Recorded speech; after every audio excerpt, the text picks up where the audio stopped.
Hello engineers, welcome to the world of Civil Guruji, the civil engineering training institute की दुनिया में आप सभी का स्वागत है। मैं कॉर्पोरेट ट्रेनर सौरभ मिश्रा आज आपसे डिस्कस करने वाला हूं फ्लोरिंग के सबसे ट्रेडिशनल मेथड के बारे में, जिसका नाम है ट्रेमिक्स या फिर vacuum dewatering flooring, video flooring भी इसको बोल सकते हैं। तो चलिए शुरू करते हैं। बिल्कुल बेसिक स्टेप से आपको बताऊंगा कि हम लोग वीडियो फ्लोरिंग की शुरुआत कहाँ से करते हैं और क्या इसका यूज़ है और कौन कौन से एरिया हैं जहाँ पे वीडियो फ्लोरिंग को यूज़ किया जाता है।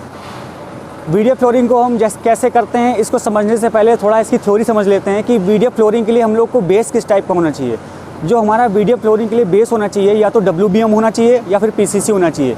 अगर आपने WBM बेस करवाया है तो WBM बेस के ऊपर आपको पॉलीथीन बिछानी पड़ेगी। पॉलीथीन कम्प्लीटली आप पूरे WBM बेस के ऊपर बिछा देंगे, उसके ऊपर आप सरिये का स्टील का जाल बिछाएंगे। उसका मेन रीज़न ये है, पॉलीथीन बिछाने का मेन रीज़न ये है कि आपका जो सरिये का जाल होता है या स्टील का जाल होता है वो डायरेक्ट कांटेक्ट में नहीं आना चाहिए सॉइल के, क्योंकि अगर डायरेक्ट कांटेक्ट में आएगा सॉइल के तो वो वहाँ पे मॉइस्चर पकड़ेगा और मॉइस्चर पकड़ेगा तो वहाँ पे उसका कोरोजन क्रिएट होगा। एक तरह से जो आपकी पॉलीथीन होती है वो एक तरह का बैरियर क्रिएट करती है।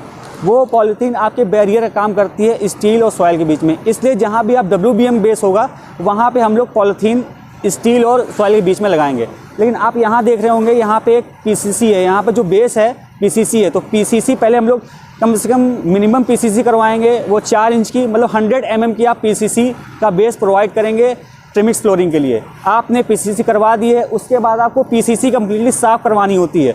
जो आपके डस्ट पार्टिकल होंगे PCC के ऊपर नहीं रखे हैं, थोड़ा सा हैकिंग करवा देंगे उसके ऊपर आप कम्प्लीटली PCC को साफ़ कराएंगे। उसके बाद आप उसकी लेवलिंग करवाएंगे कि स्लोप आपको किस डायरेक्शन में देना है। जिस डायरेक्शन में आपको स्लोप देना है वहाँ पे आप पूरा बेंचमार्क लगाएंगे कि आपका जो स्लोप होगा, पानी की डायरेक्शन क्या होगी, कहाँ आपको ट्रैप में पानी डालना है, वो आप कम्प्लीटली डिसाइड करेंगे किस डायरेक्शन में आपको पानी का स्लोप चाहिए।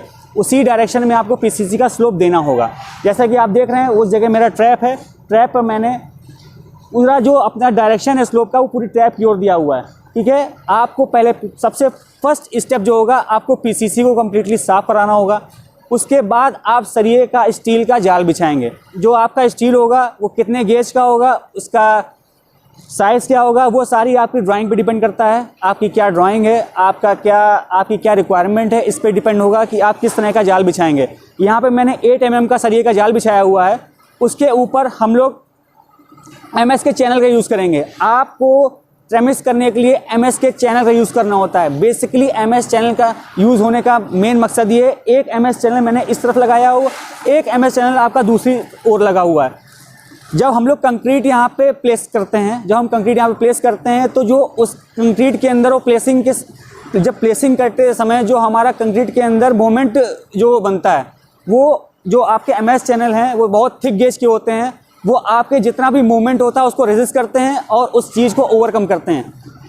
MS चैनल लगाने के बाद आप उसको पैनल बाय पैनल कास्ट करते हैं। एक पैनल मिनिमम 4 बाई 4 मीटर का हो सकता है। आप एक पैनल कास्ट किया, उसके बाद आप दूसरे पैनल को कास्ट करेंगे। जो मिनिमम आपका जो ग्रेड होगा वो M20 to M25 का हो सकता है।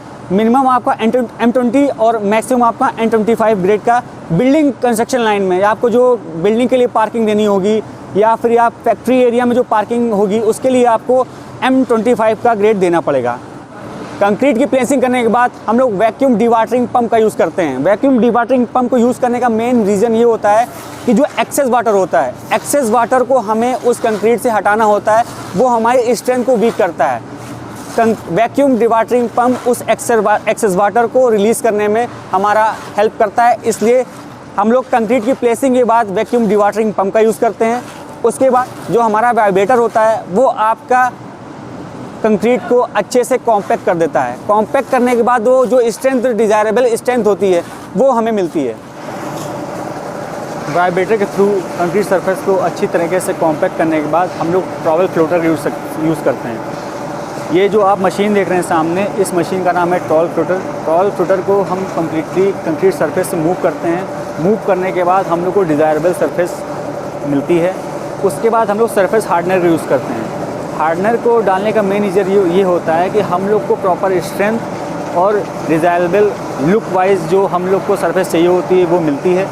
उसके बाद हम लोग को ट्रॉवल फ्लोटर चलाने के बाद पावर फ्लोटर यूज़ करना होता है। जो दूसरी मशीन है जो ट्रॉवल फ्लोटर के बाद यूज़ होती है उसको पावर फ्लोटर कहते हैं। वो हम लोग को फाइनल फिनिश देती है। वो पावर फ्लोटर का यूज़ फाइनल फिनिश लेने के लिए होता है। जब फाइनल फिनिश मिल जाती है उसके बाद हम लोग वायर ब्रश के साथ सरफेस पे एक मार्क करते हैं। जिस तरह की आप फिनिश नीचे देख रहे हैं इसको हम लोग ब्रूम फिनिश कहते हैं।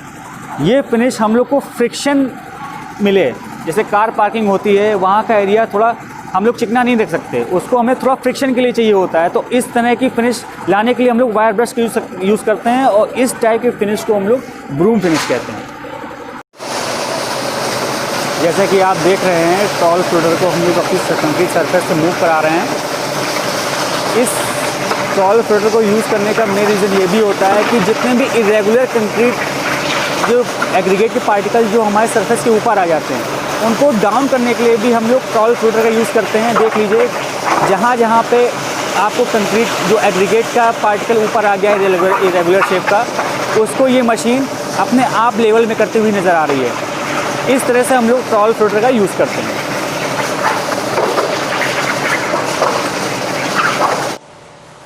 जैसा कि आपको अभी तक के वीडियो में मैंने दिखाया कि पावर फ्लोटर चलने के बाद इस तरह की आपको डिज़ायरेबल फिनिश मिलती है ट्रेमिक्स में।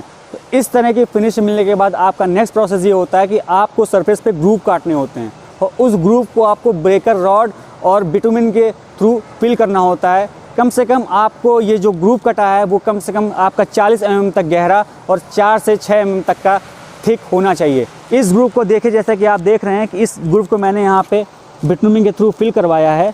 और ये जो पैनल है आपका जहाँ पे आपको ग्रूव कटाना है मिनिमम 4x4 का आपको रखना ही होता है। ग्रूव कटवाने का मेन रीज़न ये होता है कि आपकी सरफेस में जो गैसेस बनती हैं या पे जिसमें जो एक्सपेंशन होते हैं इस ग्रूव के थ्रू निकल जाता है। अगर आप ग्रूव नहीं कटवाएंगे तो आपकी सरफेस पे जगह जगह क्रैक आ जाएंगे और क्रैक से आपको बचने के लिए सरफेस में आपको ग्रूव कटवाना होता है। वीडियो को एंड करने से पहले ट्रेमिक्स फ्लोरिंग के प्रोसेस को मैं एक बार समराइज़ कर दे रहा हूँ कि आपने स्टेप बाय स्टेप किस तरह से फॉलो करते हुए प्रोसेस को किया है। तो सबसे पहले आपने पीसीसी की है। पीसीसी आपकी 4 से 6 इंच की हो सकती है। पीसीसी करने के बाद आपने कम्प्लीटली उसको साफ़ किया, कोई भी डस्ट पार्टिकल उसमें नहीं रहना चाहिए। उसके बाद आपने स्लोप में स्टील का जाल बिछाया। स्टील के जाल की डिज़ाइन आपकी एज़ पर ड्राइंग जो आपकी रिक्वायरमेंट के हिसाब से हो सकती है। उसके बाद आपने एमएस चैनल लगाए।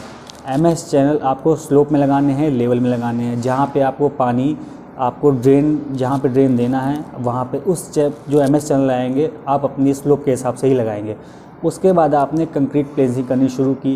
कंक्रीट की प्लेसिंग करने के बाद आपने डी वाटरिंग पम्प का यूज़ किया एक्सेस वाटर को निकालने के लिए। एक्सेस वाटर को निकालना इसलिए ज़रूरी है कि आपकी स्ट्रेंथ में कोई फ़र्क ना पड़े। उसके बाद आपने सरफेस वाइब्रेटर का यूज़ किया। वाइब्रेटर यूज़ करने का मेन रीज़न ये होता है कि आपको अच्छा कॉम्पैक्शन चाहिए होता है। वाइब्रेटर यूज़ करने के बाद आपने थोड़ी देर के लिए सरफेस को छोड़ दिया। उसके बाद आपने ट्रॉवल फ्लोटर का यूज़ किया। ट्रॉवल फ्लोटर क्या करता है, जो एग्रीगेट जो इरेगुलर शेप के होते हैं ऊपर थोड़ा प्लेन से ऊपर आ जाते हैं, उसको प्लेन सरफेस में लाने के लिए आपने पूरे एरिया में जहाँ पे आपने कंक्रीटिंग की आपने ट्रॉवल फ्लोटर का यूज़ किया। ट्रॉवल फ्लोटर यूज़ करने के बाद आपने सरफेस हार्डनर डाला। सरफेस हार्डनर डालने के बाद आपने फाइनल फिनिश के लिए आपने पावर फ्लोटर यूज़ किया। पावर फ्लोटर यूज़ करने का मेन रीज़न ये होता है कि हमें फाइनल टच चाहिए होता है। फिनिशिंग के फाइनल टच के लिए आपने पावर फ्लोटर का यूज़ किया। पावर फ्लोटर यूज़ करने के बाद आपने पूरी सरफेस पे वायर ब्रश के थ्रू आपने सारी लाइन मार्क कर दी। वायर ब्रश से लाइन मार्क करने का मेन रीज़न ये होता है कि आपको फ्रिक्शन सरफेस चाहिए होती है, जिससे जैसे कार पार्क जहाँ पे आपको कार पार्क करनी है वहाँ आपके सरफेस आपको चिकनी नहीं चाहिए, आपको स्मूथ सरफेस नहीं चाहिए, थोड़ी सी आप रफ सरफेस चाहिए। रफ सरफेस के लिए आपने उसमें वायर ब्रश का यूज़ किया। पावर फ्लोटर के साथ जब आप सरफेस को अपना फाइनल टच दे देते हैं उसके बाद आपको ग्रूव कटिंग करनी होती है। ग्रूव कटिंग करने के बाद ग्रूव कटर से ग्रूव कटिंग करने के बाद आपको उसको फिल भी करना होता है। उसको आप बेकर रॉड और बिटुमिन के थ्रू उसको फिल भी करते हैं। इस तरह से आपकी पूरी ट्राइमिक्स की प्रोसेस ख़त्म होती है। जो आपको मैंने स्टेप बाय स्टेप प्रोसेस बताया ये आपको तरीका है ट्राइमिक्स फ्लोरिंग कराने का। इन्फॉर्मेटिव वीडियो के साथ साथ आपसे एक और इम्पॉर्टेंट इन्फॉर्मेशन डिस्कस करना चाहता हूँ कि सिविल गुरुजी 1 दिसंबर से 3 शहरों में लखनऊ, भोपाल और दिल्ली में अपनी ऑफलाइन क्लासेस शुरू कर चुके हैं। अगर आपको नेक्स्ट बैच 1 जनवरी के लिए रजिस्ट्रेशन कराना है तो आप नीचे दिए गए नंबर में और लिंक में जाकर आप इसके रिगार्डिंग सारी इन्फॉर्मेशन ले सकते हैं।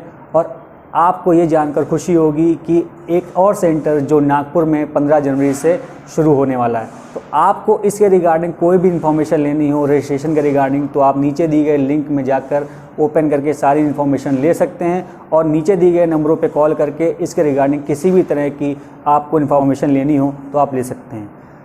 तो मिलते हैं आपसे इसी तरह के इन्फॉर्मेटिव वीडियो के साथ, तब तक के लिए धन्यवाद।